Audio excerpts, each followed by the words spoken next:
18 मई 1974 राजस्थान का तपता हुआ रेगिस्तान।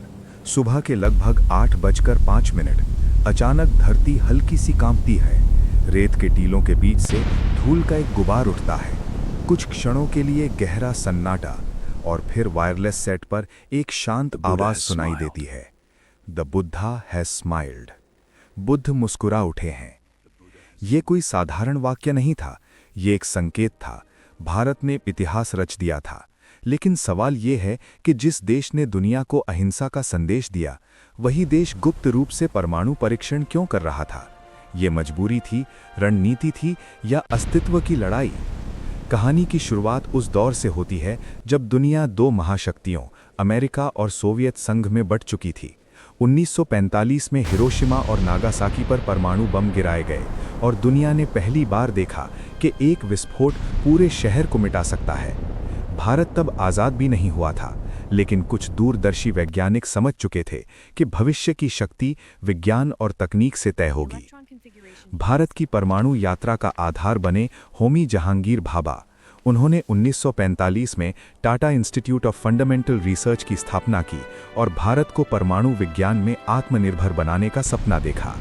आज़ादी के बाद जवाहरलाल नेहरू ने परमाणु ऊर्जा को शांति और विकास का साधन माना। 1954 में परमाणु ऊर्जा विभाग की स्थापना हुई। उस समय भारत का उद्देश्य स्पष्ट था, परमाणु शक्ति का उपयोग मानवता के कल्याण के लिए। लेकिन इतिहास ने जल्द ही भारत को एक कठोर सच्चाई से रूबरू कराया। 1962 में भारत और चीन के बीच युद्ध हुआ।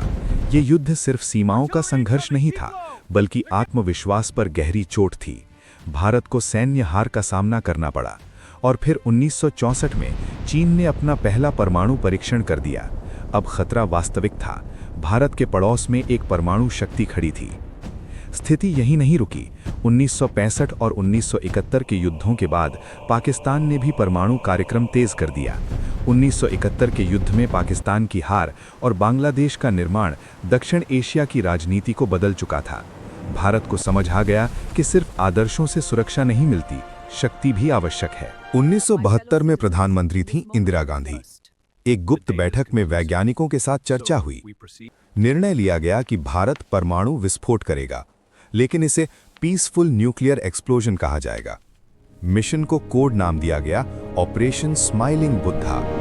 परीक्षण की तारीख चुनी गई 18 मई 1974, बुद्ध पूर्णिमा का दिन। स्थान चुना गया राजस्थान का छोटा सा रेगिस्तानी इलाका पोखरण। ये सेना के नियंत्रण में था। आबादी कम थी और भूगर्भीय संरचना परीक्षण के लिए उपयुक्त थी। लगभग 100 मीटर से अधिक गहराई में एक शाफ्ट तैयार किया गया। पूरी परियोजना अत्यंत गोपनीय थी। कई वरिष्ठ अधिकारियों को भी इसकी जानकारी नहीं थी। इस मिशन में प्रमुख भूमिका निभाई राजा रामन्ना और पीके अयंगर जैसे वैज्ञानिकों ने। 18 मई 1974 की सुबह काउंटडाउन शुरू हुआ। वैज्ञानिकों की धड़कनें तेज थीं। जैसे ही बटन दबाया गया, भूमिगत विस्फोट हुआ। अनुमानित शक्ति लगभग 8 से 12 किलोटन के बीच थी।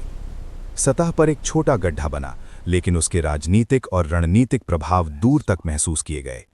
कुछ ही क्षणों बाद वो संदेश भेजा गया, द बुद्धा हैज स्माइल्ड। दुनिया स्तब्ध रह गई। अमेरिका और कनाडा सहित कई देशों ने कड़ी प्रतिक्रिया दी।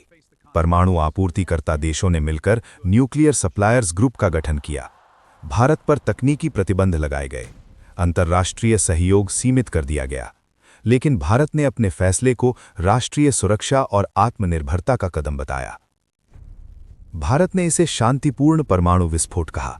आधिकारिक तौर पर इसे हथियार परीक्षण घोषित नहीं किया गया, लेकिन संदेश स्पष्ट था, भारत अब परमाणु तकनीक में सक्षम है और अपनी सुरक्षा के लिए आवश्यक कदम उठा सकता है। 1974 के बाद भारत ने सार्वजनिक रूप से संयम रखा, लेकिन अनुसंधान और विकास जारी रहा।